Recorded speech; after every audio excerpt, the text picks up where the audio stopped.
Bon, aveu d'échec, voilà, le Mayday, une vidéo par jour au mois de mai, ça n'a pas fonctionné jusqu'au bout, hein, voilà, non. Donc je ne suis pas morte, en fait, j'ai juste pas tenu.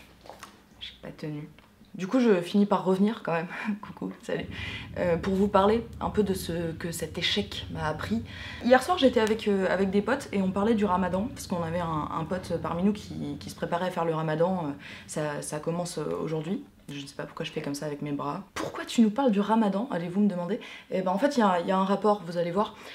On était donc en train d'interroger un peu ce pote sur ce qu'il allait vivre pendant un mois. Parce qu'en gros, dans notre zone géographique, à ce moment de l'année, c'est un peu le pire moment de la Terre pour faire le ramadan. Parce que le soleil, il se lève genre à 4h du mat et il se couche à 22h. Du coup, on était là à lui dire, mais mec, comment tu vas faire et tout.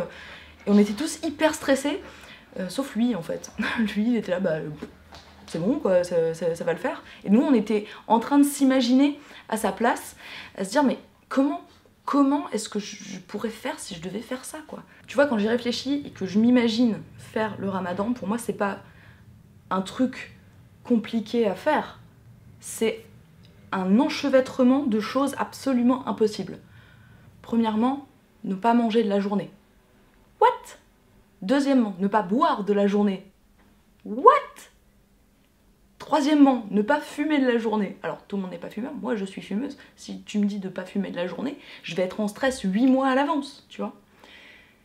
Quatrièmement, ne pas faire de bisous, ne pas se brosser les dents, que des choses qui sont pour moi absolument impossibles. Et cinquièmement, la cerise sur le gâteau, si tu veux en fait survivre à tout ça, c'est-à-dire quand même pouvoir manger et boire pendant un mois, il faut que tu le fasses quand le soleil est couché. Donc à cette période de l'année, ça veut dire te lever avant 4h du mat, pour manger, pour boire, pour te brosser les dents et tout ça, vite avant que le soleil se lève, et ensuite rester réveillé jusqu'à tard pour pouvoir à nouveau manger et boire. Et donc tu dors comment? Comment tu fais? Bref, c'est un truc qui me paraît absolument impossible en fait. Et pourquoi ça me paraît tellement impossible? Parce que n'ayant pas de religion, n'ayant pas la foi qui me fait genre faire des choses comme ça parce que fondamentalement j'y crois et que voilà, et ben du coup j'en viens à me dire mais pourquoi? Enfin, pourquoi se mettre dans un état pareil? Et ça c'est pas un truc que tu contrôles, tu vois, soit t'as la foi en quelque dieu que ce soit t'as juste pas la foi, ce qui est mon cas. Et ce pote en question étant musulman, lui sa motivation pour faire ça, et ben c'est sa religion, mais quand tu es de l'autre côté et que toi tu n'as pas la foi, et ben tu dois trouver en fait une raison, une motivation pour faire ce genre de choses. Et donc il va sans dire que je ne vais pas faire le ramadan. Déjà ça n'aurait absolument aucun sens de faire quelque chose de religieux tout en étant pas dans la religion, je trouve ça très bizarre. Mais là où je voulais en venir, c'est que ça m'a amené à m'interroger sur la motivation. Qu'est-ce qui nous donne de la motivation pour faire des choses, pour nous dépasser? Et surtout, quel degré de motivation il faut pour arriver à un degré d'effort et d'abnégation? Personnellement, je fais partie de ces gens qui souffrent d'un manque chronique de motivation. C'est-à-dire que quand je suis face à un effort que je devrais faire, je réfléchis à la raison pour laquelle je le fais, et il y a peu de choses en fait qui vont m'amener à faire un effort énorme. Alors il y en a, bien sûr, mais voilà, il y a des gens qui sont, je pense, de manière générale, plus motivés que d'autres, ou en tout cas qui ont plus de choses différentes, plus de raisons différentes qui vont les motiver à se dépasser. Moi, il y en a assez peu, je pense.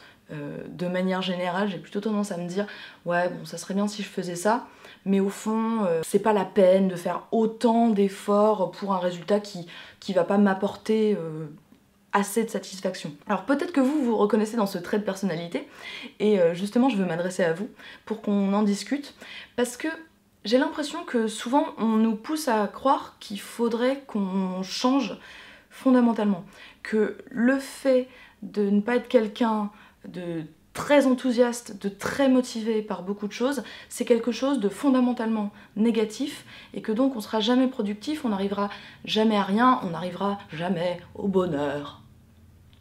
T'aimes bien mon petit ton de gourou que je viens de prendre? Alors je pense que dans une certaine mesure, il y a du bon à prendre dans ce genre de discours, c'est-à-dire qu'il ne faut pas se contenter de ses défauts.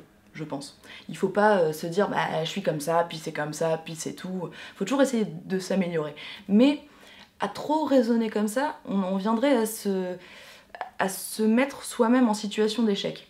Je reprends l'exemple du Mayday du début, mon propre exemple pour le coup, mais voilà, je savais que j'avais des petits soucis de régularité sur ma chaîne, que je faisais pas assez de vidéos, que je me poussais pas assez, que je sortais pas assez de ma zone de confort, comme on aime bien le dire, cette fameuse zone de confort, c'est un peu comme la friend zone, hein. C'est une espèce de zone imaginaire qui est utilisée pour nous faire des trucs.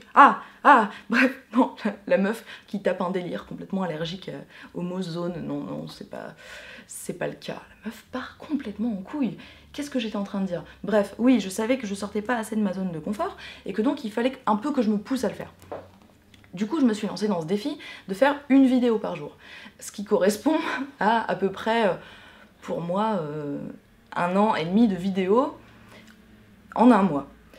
J'ai tenu au début, et puis assez rapidement, c'est devenu compliqué, c'est devenu pénible, parce que je perdais le plaisir de faire des vidéos, parce que je me sentais obligée de les faire, parce que j'étais obligée de trouver en permanence des idées et de faire des choses dont je considérais qu'elles n'étaient pas assez développées, pas assez bien.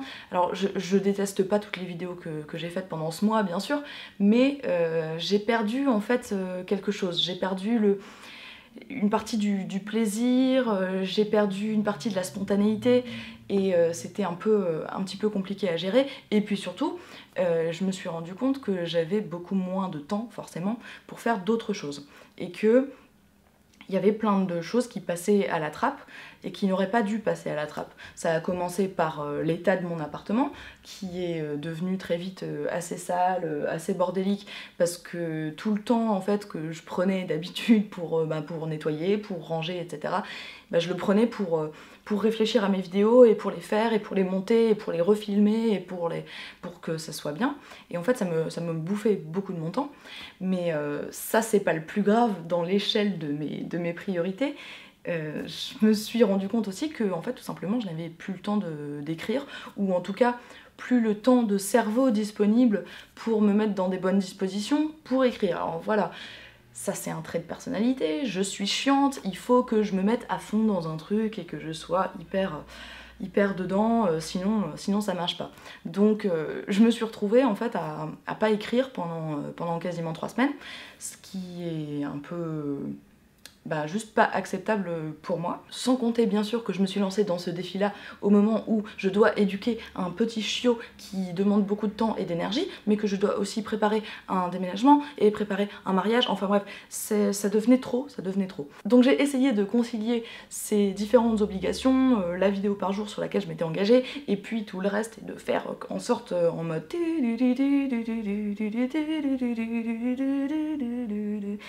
que ça rentre dans le rectangle que constituait chaque journée, et en fait ça n'a tout simplement pas fonctionné. Et donc là il a fallu que je réévalue un petit peu mes priorités, parce que ça pouvait pas fonctionner comme ça, et je me suis rendu compte de quelque chose en fait, c'est que même si j'étais vraiment très motivée au départ par ce mois de vidéo, et même si j'ai envie vraiment de continuer à m'améliorer et à être plus présente et à faire plus de vidéos, et c'est quelque chose qui me motive, et c'est pas ma priorité numéro 1.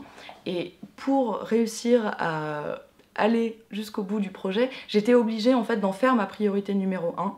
Et c'était pas possible, et c'est pour ça que je me suis arrêtée. Mais du coup, la conclusion de tout ça, c'est que même si je suis pas allée jusqu'au bout des 31 jours et de ce que j'avais prévu, etc., j'ai quand même beaucoup appris de ce projet Mayday. Et contrairement à ce que je pensais, j'ai plus appris de mon échec que du fait de faire les vidéos que j'avais prévu de faire. En fait, je me suis forcée à repousser mes limites, et en les repoussant, en essayant de les repousser trop loin, je me suis rendu compte de là où elles étaient, et de là où étaient mes priorités, et de ce que je devais faire, ce qui était le plus important en fait pour moi.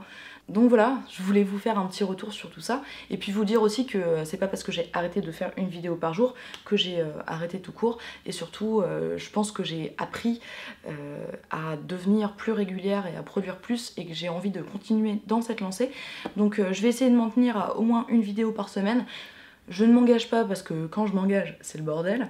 Mais voilà, essayer de gérer mieux mon temps pour à la fois progresser en vidéo, mais aussi ne pas devoir complètement laisser tomber tout le reste de ma vie, ce qui n'est tout simplement pas gérable. Voilà, j'espère que cette vidéo vous a plu. En tout cas, merci de l'avoir regardée. Je vous souhaite une très bonne journée, une très bonne soirée, un très bon ramadan si vous faites le ramadan, puisque j'en ai parlé. Et je vous dis à très bientôt.